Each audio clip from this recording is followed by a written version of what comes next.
Welcome back, ladies and gentlemen, to another episode of Lore of League of Legends.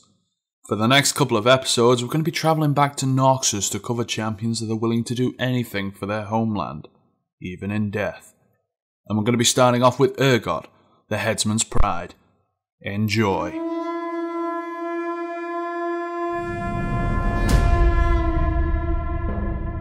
Urgot used to be a Noxian soldier, and like many of his brothers, he spent most of his life on the battlefield, where he often fought in the front lines, wielding a two-handed axe and swinging it wildly to allow his companions to pass. Urgot often went headfirst into the fight, oblivious to the danger, even to those around him. He was often punished for his bold attitude. His bones had been broken, his skin cut open, and his innards crushed more times than even he can remember. But that didn't stop him giving everything he could to his nation.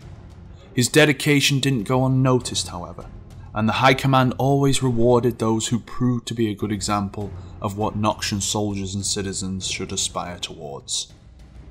But the rewards were not enough to protect his physical form from damage.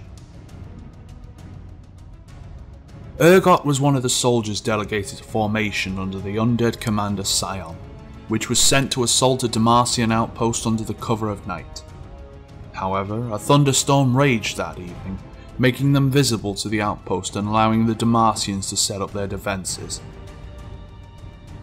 But these were the real sons of Noxus, and not afraid of a small Demacian outpost with basic defences at their disposal. What seemed curious, however, was the number of soldiers at the outpost. There was too many men there, but their orders were not to think, their orders were to attack. Urgot rushed in with his fellow soldiers in the first line, two-handed axe in hand. He crushed the enemy's shields, getting between the enemy troops, slashing through everyone around him. The smell of blood filled his nose and the sounds of battle surrounded him as he broke the Demacian line. Urgot had been wounded in the fray, but he cared little for it. Such wounds had become something of the norm for him. He cleared his face to check where he was, and after a short break he rushed forward, leading the charge. He knew his orders well, and he knew what he needed to do. The Demacians, however, were not as well informed. Their commander had been standing behind his men shouting orders. So, without much thought of the situation, Urgot decided to go straight for the commander and silence him once and for all. His opponent was no amateur though. He avoided Urgot's attacks time after time until his axe became stuck in a tree stump. And as he was trying to pry it loose, he could feel the cold steel of a massive greatsword cut through his wrists, separating his hands from his body. He fell back, crying out in pain, and could see only one thing before passing out. His enemy's face, the face of one, which he later recognised as Garen. While any other soldier would be left on the battlefield considered useless for Noxus, Urgot had proved his usefulness time after time, and so the Noxian High Command ordered the Zornite scientists forge a pair of new hands for Urgot, one shaped like a curved blade, and one a cannon.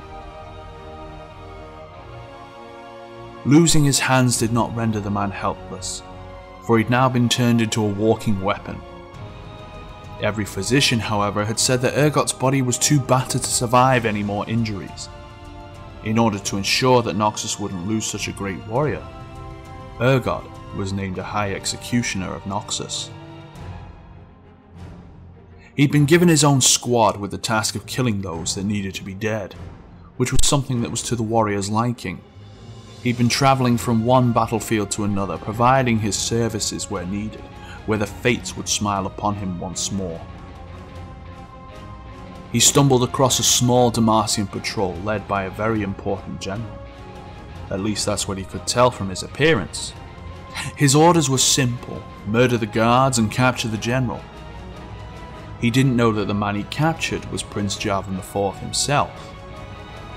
Urgot decided that bringing Jarvan to Noxus would be too dangerous, and so ordered his men to bind the prince and carry him to the nearest military camp, where he was to be executed as soon as possible.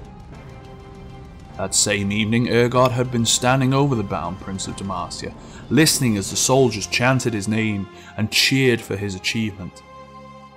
He could already imagine himself sitting amongst the high command as one of the members, or at the very least, an advisor.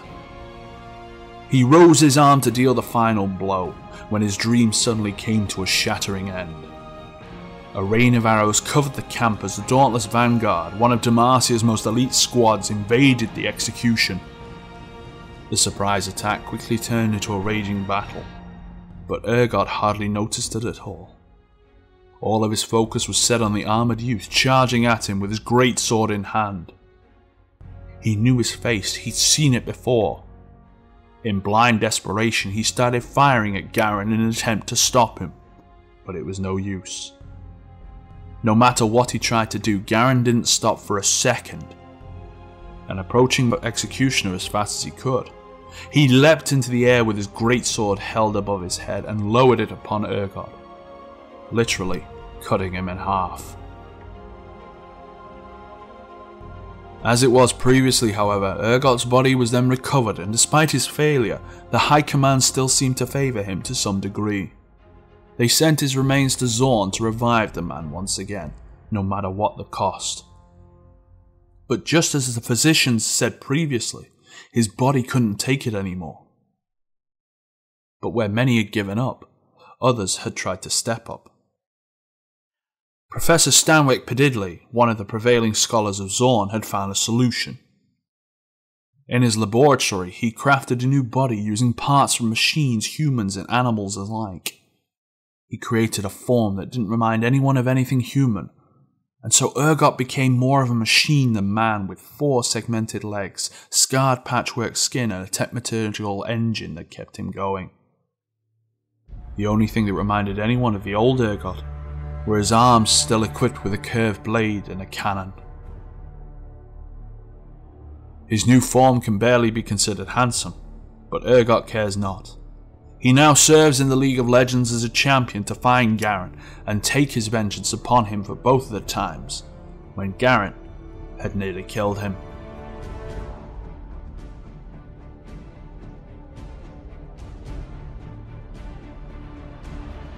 And that's all I've got for you this time around. Don't forget to leave your comments and feedback in the section below this video.